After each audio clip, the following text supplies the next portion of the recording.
Hello everyone, welcome to today's lecture. In today's lecture, we are going to discuss about this pointer in C++. तो काफी students का doubt था कि this pointer समझ में नहीं आ रहा मैम, ये प्लीज समझा दो। तो इसीलिए मैं डाउट सेशन के बेसिस पर ये वीडियो बना रही हूँ। ठीक है, क्योंकि आपके एग्जाम्स नियर है। तो एग्जाम्स के पॉइंट ऑफ व्यू से जितना मैं करवा रही हूँ इतना इम्पोर्टेंट है। ठीक है, and just understand the use of this pointer in C++। इसके बेसिकली दो यूज हैं जो हम समझेंगे इस वीडियो में।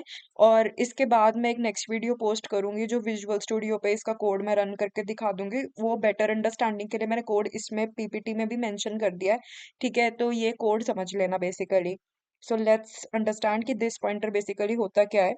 ठीक है, तो ये डेफिनेशन है, मैं इसको हिंदी में थोड़ा सा ठीक से समझा देती हूँ कि C++ में दिस पॉइंटर एक स्पेशल पॉइंटर होता है जो करंट ऑब्जेक्ट का एड्रेस स्टोर करता है बेसिकली। ठीक है, तो यही इसकी डेफिनेशन है कि जो भी क्या होगा, आपका करंट ऑब्जेक्ट होगा, दिस पॉइंटर उसका एड्रेस क्या करेगा, स्टोर करेगा। ठीक है, जिस ऑब्जेक्ट ने फंक्शन कॉल किया है दिस उसी ऑब्जेक्ट का पॉइंटर होगा। ये तुम्हें कोड में समझ आएगा मैं क्या बोल रही हूँ। ठीक है, तो बेसिकली मैंने सिर्फ तुम्हें डेफिनेशन समझाई है। ठीक है, पहले हम इसकी नीड समझते हैं कि नीड क्या है दिस पॉइंटर की। ठीक है, तो ये मैंने कुछ नीड्स लिखी हुई हैं इसकी। ठीक है, इसमें मैंने थोड़ा लास्ट पॉइंट मेरे को लगता है स्किप हो गया, कोई बात नहीं, वो मैं बता दूंगी। ठीक है, सबसे पहला पॉइंट क्या है कि ऑब्जेक्ट के डेटा मेंबर्स को एक्सेस करना। ठीक है, अगर हमारे पास कोई भी क्लास है उसमें ऑब्जेक्ट के कुछ डेटा मेंबर्स होंगे तो उनको एक्सेस करने के लिए दिस पॉइंटर हेल्पफुल होता है। ठीक है, दूसरा यूज क्या है इसका कि लोकल वेरिएबल और डाटा मेंबर का नाम सेम हो। ठीक है, तो नेमिंग कन्फ्लिक्ट जो है उसको सॉल्व करने के लिए बेसिकली हम इसको यूज करते हैं। थर्ड यूज क्या है इसका कि करंट ऑब्जेक्ट का एड्रेस फंक्शन के अंदर चाहिए हो। ठीक है, तो बेसिकली अगर हमें करंट ऑब्जेक्ट का कोई भी जो भी एड्रेस है, ठीक है, फंक्शन एड्रेस है, अगर उसके अंदर ही चाहिए हो, क्लास के अंदर बेसिकली अगर रिक्वायर्ड हो, तो हम दिस पॉइंटर का यूज करते हैं। फोर्थ यूज क्या है कि फंक्शन चेनिंग रिटर्न दिस टाइप के क्लासेस में हो। ठीक है, तो ये मैंने कुछ यूजेस आपको बताए हैं इसके कि क्या होते हैं। अगर आपको क्वेश्चन आ जाए कि दिस पॉइंटर एक्सप्लेन करो C++ में, तो नीड ऑफ दिस पॉइंटर आपको पता होनी चाहिए कि इसके मल्टीपल यूजेस क्या क्या हो सकते हैं। ठीक है, वैसे आप कोड में देखोगे तो तुम्हें बहुत अच्छे से समझ आ जाएगा कि हम कोड में क्या बेसिकली बात कर रहे हैं। तो अब मैं कोड समझाती हूँ तुम्हें। ठीक है, ये मैंने एक क्लास बनाई है सिंपली। ठीक है, क्लास का नाम है स्टूडेंट। ठीक है, इसमें मैंने एक डाटा मेंबर बनाया है इंट एज, और इसमें मैंने एक फंक्शन बनाया है वॉइड सेट एज, जिसमें हमने एज को एज अ पैरामीटर पास किया है। ठीक है, उसके बाद मैंने लिखा है this age equals to age. ठीक है, तो ये बेसिकली यहाँ पर मैंने दिस पॉइंटर का यूज किया है। ठीक है, उसके बाद मैंने एक शो नाम का फंक्शन बनाया है जिसमें हम दिस पॉइंटर की मदद से एज को शो कर रहे हैं। ठीक है, अब बेसिकली हो क्या रहा है कि जो दिस एज क्या है, क्लास का data member, this is what, class का डाटा मेंबर। ठीक है, यहाँ पे लिखना है, लिख देती हूँ, क्लास का डाटा मेंबर। ठीक है, अब जो एज है बेसिकली वो क्या है, फंक्शन पैरामीटर।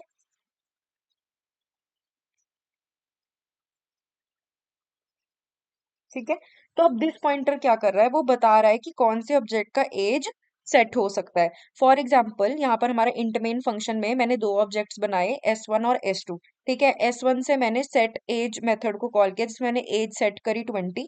ठीक है, अब क्या होगा, जैसे ही मैं ये फंक्शन कॉल करूंगी, ठीक है, जैसे ही ये फंक्शन कॉल होगा तो जो दिस पॉइंटर होगा वो S1 पर पॉइंट कर रहा होगा।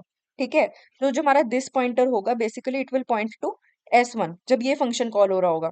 ठीक है, और उसके बाद क्या होगा, जब हमारा S2 कॉल होगा तो दिस पॉइंटर क्या करेगा, वो दिस पॉइंटर S2 को पॉइंट कर रहा होगा, मतलब उसके एड्रेस को पॉइंट कर रहा होगा। ठीक है, हर ऑब्जेक्ट का अपना दिस पॉइंटर होता है, बस आपने ये चीज याद रखनी है। ठीक है, जैसे जैसे आपका फंक्शन कॉल होगा वैसे वैसे दिस पॉइंटर उस पर्टिकुलर ऑब्जेक्ट को पॉइंट करने लग जाएगा। तो ये है ऑब्जेक्ट वाइज अंडरस्टैंडिंग के लिए बेसिकली दिस को यूज करते हैं हम। ठीक है, तो अगर आपको इसको मैं ये कोड अगर आप लिखते हो तो आपने ये एक्सप्लेन करना है कि ऑब्जेक्ट वाइज अंडरस्टैंडिंग के लिए basically we make use of this pointer. ठीक है, तो ये था फर्स्ट यूज। ठीक है, फॉर द, अगर फर्स्ट यूज क्या है हमारा, ऑब्जेक्ट वाइज अंडरस्टैंडिंग। ठीक है, तो इसमें आपने सिंपल जैसे जैसे आप ऑब्जेक्ट्स क्रिएट करते जाते हो वैसे वैसे दिस पॉइंटर उस पर्टिकुलर ऑब्जेक्ट के एड्रेस को पॉइंट करने लग जाता है। ठीक है, उसके बाद आ जाता है तुम्हारा सेकंड यूज, वो क्या है, मेथड चेनिंग। इसको ये क्या यूज है इसका, मेथड चेनिंग। अब मैं इसको समझा देती हूँ कि मेथड चेनिंग बेसिकली क्या है। ठीक है। मैंने एक क्लास बनाई, जिस क्लास का नाम क्या रखा है मैंने, टेस्ट। ठीक है, उसमें मैंने इंट एक्स नाम का एक डाटा मेंबर बनाया। उसके बाद मैंने एक फंक्शन क्रिएट किया, ठीक है, test ampersand set x int x, जिसमें मैं एक्स की वैल्यू को कुछ सेट कर रही हूँ, और लास्ट में मैं दिस पॉइंटर की मदद से उस ऑब्जेक्ट को, उस करंट ऑब्जेक्ट को रिटर्न कर रही हूँ। और मैंने एक शो फंक्शन बनाया जिसमें मैं प्रिंट कर रही हूँ बेसिकली वो वैल्यू। मैंने इंट मेन फंक्शन में क्या लिखा है, टी डॉट सेट एक्स 5। मैंने पहले उसकी वैल्यू को यहाँ पर पैरामीटर में मैंने 5 पास किया है, और उसको सेट किया है वैल्यू को, और मैंने शो फंक्शन कॉल किया ताकि वो मेथड दिस पॉइंटर की मदद से आपका आउटपुट प्रिंट हो जाए। ठीक है, तो बेसिकली इसको हम क्या बोलते हैं, मेथड चेनिंग। क्या बोलते हैं इसको हम, मेथड चेनिंग। ठीक है, तो इससे क्या होगा, स्टार दिस की मदद से बेसिकली हो क्या रहा है कि चेनिंग पॉसिबल हो जाती है। ठीक है, अदरवाइज जो है चेनिंग आपकी पॉसिबल हो ही नहीं सकती। आप देख सकते हो डॉट डॉट करके मैंने दोनों बार इकट्ठे लिख दिया। ठीक है, तो ये चेनिंग किसकी मदद से पॉसिबल हुई, आपकी स्टार दिस की मदद से। तो इसका सेकंड आपका एग्जांपल क्या है कि अगर आपने दोनों मेथड्स को इकट्ठे कॉल करना है, ठीक है, तो इसको हम बोलते हैं मेथड चेनिंग। तो आप मेथड चेनिंग भी दिस पॉइंटर की मदद से यूज कर सकते हो। देख लो यहाँ पे आपने 2 बार डॉट यूज किया, दोनों मेथड्स को एक साथ कॉल कर दिया। ठीक है, तो मेथड चेनिंग बोलते हैं इसको। तो ये मेथड चेनिंग के लिए हम क्या करते हैं, बेसिकली दिस पॉइंटर का यूज करते हैं सी प्लस प्लस में। ठीक है, अगर हम स्टार दिस यूज नहीं करेंगे तो आपको एरर शो हो जाएगा, या ये यूज नहीं हो पाएगा। अगर मैं आपको ओवरव्यू या समरी दूं, तो बेसिकली क्या है कि दिस एक पॉइंटर होता है जो करंट ऑब्जेक्ट के एड्रेस को बेसिकली रिप्रेजेंट करता है। ये एक नॉन स्टैटिक मेंबर फंक्शन के अंदर अवेलेबल होता है बेसिकली। ठीक है, स्टैटिक फंक्शंस में दिस नहीं होता, ये याद रखना है आपने, क्योंकि स्टैटिक फंक्शंस किसी ऑब्जेक्ट से बिलोंग ही नहीं करते। ठीक है, उसके बाद आपने ये चीज याद रखनी है कि जो दिस है, दिस मेंबर लिखने से हम क्लियरली बता सकते हैं कि कौन से ऑब्जेक्ट का मेंबर एक्सेस हो सकता है। ठीक है, तो ये बेसिकली दिस से क्लियर हो सकता है। ठीक है, दूसरा यूज हमने देख लिया मेथड चेनिंग का। ठीक है, so this is enough for this video. ठीक है, आई होप आपको सारा कोड क्लियर हो गया होगा। ठीक है, नेक्स्ट वीडियो में मैं आपको इसमें विजुअल स्टूडियो पे इसका कोड रन करके भी दिखा दूंगी, बट मैं चाहती हूँ उससे पहले आप खुद ट्राई करो। This is enough for this. ठीक है, थैंक यू।